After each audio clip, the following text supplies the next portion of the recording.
Doughty for Bad Boy Promotions, sitting here this evening with Johnny Cassell. How you doing tonight, Johnny? Very well. Good to be here. Indeed. We've trained a few weeks for this camp building to the Grand Promotion on July the 16th with the Ilford Coliseum. I've not asked you this before, but to me, looking at your form in the gym and a bit of sparring, you look like you've got a little bit of background in boxing and have done a bit before. Is that fair to say? It is fair to say. It's quite accurate observation. Yeah.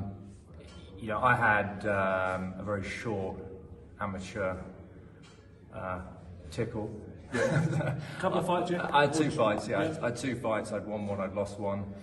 And then I had quite a bad back injury that took me out of the sport that I loved. I got help over the years. It came back to haunt me, got help again. And a friend of mine recently mentioned about he was taking part in this. And I was like, put the phone down and I was like, you know what?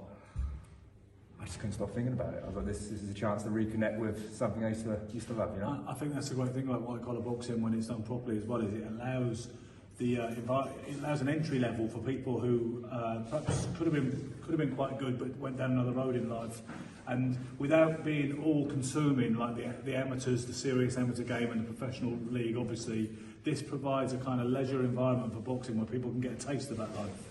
Absolutely, and you know what I love about boxing is just there's so many things that you can take from it, so many metaphors that you can bring into your life and live your life by. You know, so many disciplines. Like, you know, no one done anything on their own in life. You've always got that trainer or mentor in your corner. He's there to show you your guard, or you know, if you're slouching, your posture's bad, and you know, that's where you come in. You've been a good trainer to me so far, mate.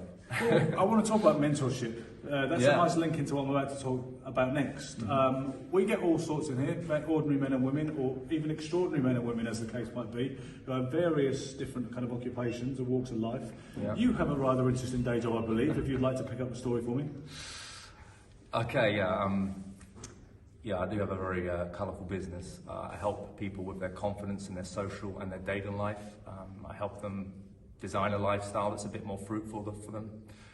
Work with many different archetypes, people that have maybe encountered a story early on in their life, and they keep listening to that, and that limits the reality they want to live. Might be someone that's sacrificed their social and dating life to get ahead in their career, or someone that's just come out of a long-term situation and doesn't understand the whole dating, or finds it a bit daunting. Yeah, or it's just a bit rusty. Maybe they just did, you know. It's just been such a long time. They've got no one to knock around with anymore. It's you know, everyone's just living a different life. So, when you told me about your business and your best-selling book, which is something along the lines of Elite Love and Dating Tips, I probably got the title slightly wrong. Yeah.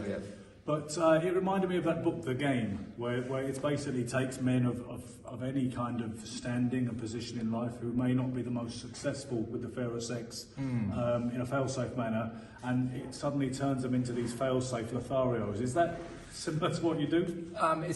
It's a lot bigger than that. I mean, I think that book, The Game, does get some, so it gets attacked a lot. But I think what it was great for back when it came out was it introduced men to self-development, and I think that's something we have to understand, that the language that you use to speak to men to get them interested in that sort of world, you know, self-development, you have to kind of empower their ego. So it's bigger than simply teaching guys how to be on the pool. It's self-development. You know, you can teach someone what to say and it might get the girl, but what you really want to know is how to keep the girl and have an interest and lead an interest in life that many will be attracted to you, not just women, but just people. So being a confident guy who majors in this particular art form, shall we say, I take it you'll be supported very vociferously on the night by both genders, and we can rely on you for a couple of tables. Yeah. You can rely on me for that, for sure. Wicked. Can't wait. Let's have a good session tonight. Good stuff. Cheers, Ben.